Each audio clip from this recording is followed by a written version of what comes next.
Hey, it's Kyle here, and today I'll be reviewing Star Wars, The Acolyte, The Crystal Crown. This is a book that's set in the High Republic era, but not a part of the overall High Republic series that just recently wrapped up. This is part of some standalone books that Star Wars is starting to do. This is the second one that's kind of built around characters from the TV series The Acolyte. The first one was Wayseeker, which the main character in that book was Ernesto Rowe, in addition to Endara. I really enjoyed that book a lot. It wasn't my favorite High Republic book, but for a standalone book, I thought it was a good step, liked where it was going, and I kind of wanted to see more books kind of built around the Acolyte characters, even other High Republic characters in that style. The Crystal Crown is the second of these standalone books we're getting, and this one I was just okay with. There were some elements of the book that I liked, but there were other parts that I don't think there was anything in the book that I hated or thought was bad or anything like that. It's just it just wasn't really that satisfying or quite as entertaining as I was hoping for. So the Crystal Crown focuses on two characters from the Acolyte, Yord and Jeki, which were two of the more popular standout characters at the beginning of this series. If you've seen the series, you know why I say the beginning of the series. I don't really want to get into that in case you haven't seen that. But Jeki's kind of a young Padawan. Yord is a young Jedi Knight. Very different personalities. They really stood out in the TV series and people wanted to learn more, which is, I'm not surprised they decided to do a book around these two characters. And the story is really told from their point of view, especially Jeki. She gets a little bit more of the focus, and I think what the book does really good, it does a lot of really cool stuff, the character development. It explains Jeki and Yord and their personality clashes. In some ways, it does seem like they do annoy each other, but it does seem like they really care about you. And there is a little bit almost like a sibling type thing where they like to needle each other, but at the end, they're really there for each other. The stuff from Jeki's point of view, I really enjoyed a lot. That was my favorite part. So I think the strongest part of this book is the character development between Jeki and Yord. I think if you wanted to know more about these characters, if that was your main request after the Acolyte, I'd love to get more about these characters and just learn more about them, what they're like and that type of stuff. This book very much succeeds in that. I think where the book falters a little bit is the scenario they set him in is not really that high stakes. Basically, they are visiting this planet that is thinking of joining the Republic, and there's been a little bit of a diplomatic incident with a previous Jedi there, so some Jedi are sent.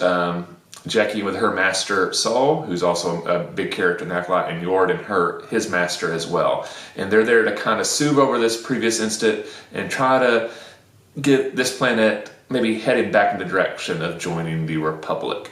And it happens when they land there that this natural phenomenon has just taken place, and this triggers this annual event on this planet where basically kind of the teenagers roughly of the planet basically compete in a little bit of a Hunger Games style contest to crown a winner. And basically the better you do in this contest, the more likely you are to achieve high-ranking political and military offices in this planet's government.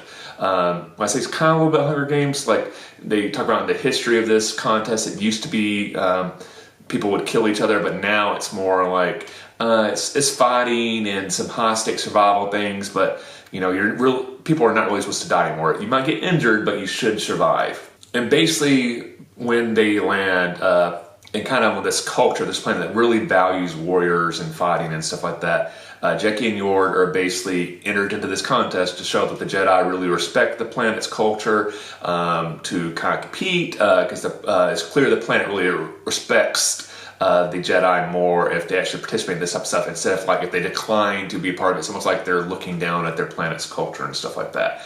So Jeki and Yord get paired with some young teenagers from this planet's higher ups who are also competing in the contest, who are kind of in some way favorites to win the contest. And the bulk of the book is built around our young Jedis interacting with these planets, kind of the culture clash between that and getting each other and kind of making friends and learning more about this planet. And I think that's where my main complaint is 3/4 of this book revolves around this contest, and they're just really, it's very low stakes. They make it clear throughout it. It's kind of dangerous, but it's not really that dangerous anymore. So compared to stuff we're normally used to seeing Jedi in, this is a very low stakes thing. They're not allowed to use the Force, so that makes it a little bit interesting. But the entire time, it's this is just a very tamed down version of the Hunger Games. So if you've read the Hunger Games, you go oh, this is like the Hunger Games, but if you took out all the dangerous stuff, basically. And even in regard to like the stakes of like trying to get this planet to join the Republic, it's made clear at the beginning of the book, the planet has friendly relations with the Republic. They're almost like an affiliate where like they do a lot of stuff with the Republic. They're just not a full member yet. And they're just thinking of becoming a full member. So it almost seems like the stakes are, well, they might transition to becoming a full member, or they still might be like a friendly planet with the Republic. It's not like they're threatening like, oh, we either might join the Republic or we're going to go the other way and maybe like declare war on the Republic or join like a rival political faction that's opposed to the Republic.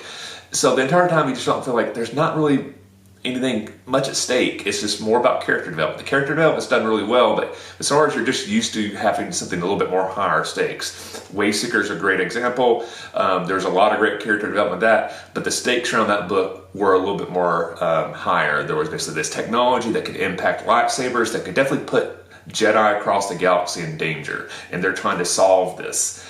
Very high stakes. This one is more like, oh, a planet might join the Republic, or they might just be friendly with the Republic. That's not really high stakes. And, the bulk of the events of the action of this book is more like, oh, our young Jedi might advance to the next round, or they might not, but they've already shown they are, honor the planet's tradition. So even if they fall out, it's not a big deal. There's not really a point where you go like, oh, is one of these main characters going to die? Of course, obviously, because we know the Acolyte, we know our young Jedi make it to that. So that's part of that. But even then, Star Wars often has characters you know are not going to die in books, and you still put them in high, tense situations where you're like, oh, will they, won't they? Like, how are they going to get out of this? There wasn't really a situation like that until the last 20 or 30 pages of the book, where the tension's finally ramped out, and there's like a plot where you go like, oh, somebody's kind of scheming a little bit in this contest. Is somebody actually going to die? What's going on? Is this going to disrupt the planet? But the entire time I'll say, this plot was hinted at for about 100 pages, so like the entire time he's like, I'm pretty sure this character is going to do something that's against the rules.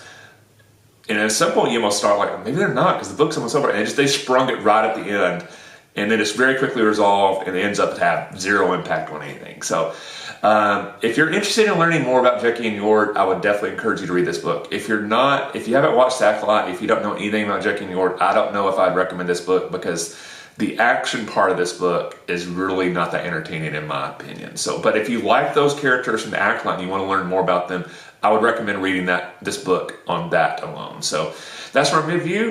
Sorry I didn't really like it more than I did. I just thought it was okay, but that's my opinion. You might disagree. In fact, if you like this book more than me, let me know in the comment section why. I would love to hear your opinions. If you enjoyed this review, please hit the like button. If you haven't, please subscribe to the channel. I appreciate support. Thanks for watching. I'll see you the next time, and may the Force be with you.